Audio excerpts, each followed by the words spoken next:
Oke, kembali lagi bersama saya. Nah, kali ini saya ada informasi terbaru ya, di mana pasangan calon presiden dan calon wakil presiden atau paslon 01 Anies Baswedan Muhaimin Iskandar itu kalah dari 02 Prabowo Subianto dan Gibran Rakabuming Raka dalam penghitungan suara Pilpres 2024 di DKI Jakarta.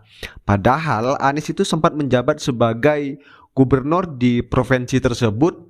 Nah, kemudian bicara kontribusi pada provinsi tersebut ya, mungkin Anies itu lebih ada ketimbang yang lain. Karena kebetulan memang Anies pengabdiannya itu di sana. Pertanyaannya, apa penyebabnya kok Anies bisa kalah sih di provinsi tersebut? Nah, sebagian pengamat juga ikut memberikan jawaban terkait situasi dan kekalahan Anies di provinsi tersebut.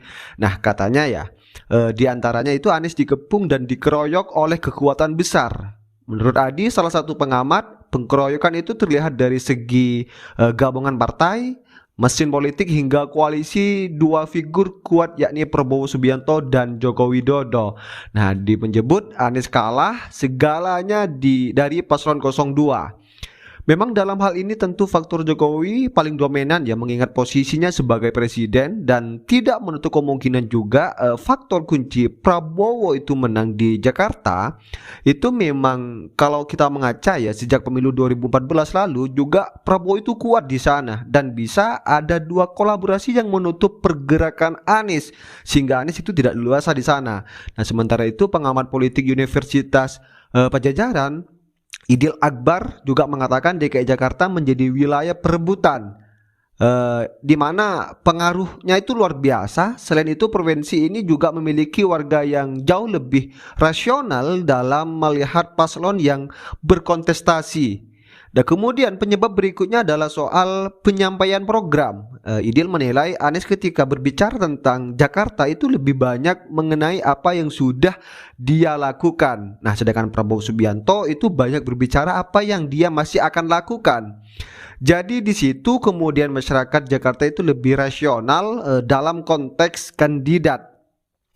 Adapun soal perolehan suara Anies yang tidak terlalu jauh dari Prabowo, Idil juga mengatakan karena mantan Menteri Pendidikan dan Kebudayaan itu didukung oleh kelompok-kelompok Islam perkotaan khususnya yang banyak terdapat di Jakarta. Selain itu, kelompok masyarakat Betawi juga banyak mendukung Anies Baswedan, belum lagi masyarakat Jakarta yang multikultural dari berbagai etnis. Nah, sedangkan Anies itu juga banyak didukung oleh kelompok Betawi. Menurut Idil, di sinilah pertarungannya.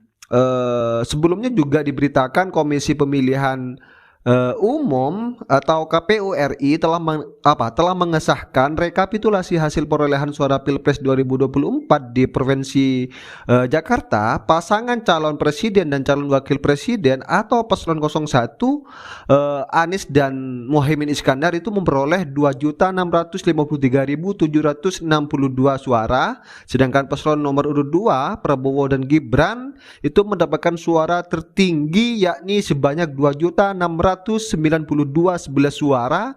Adapun paslon 03 itu cuma hanya memperoleh 1.115.133 suara. Ya, seperti apa tanggapan kalian? Tulis di kolom komentar, dan salam demokrasi.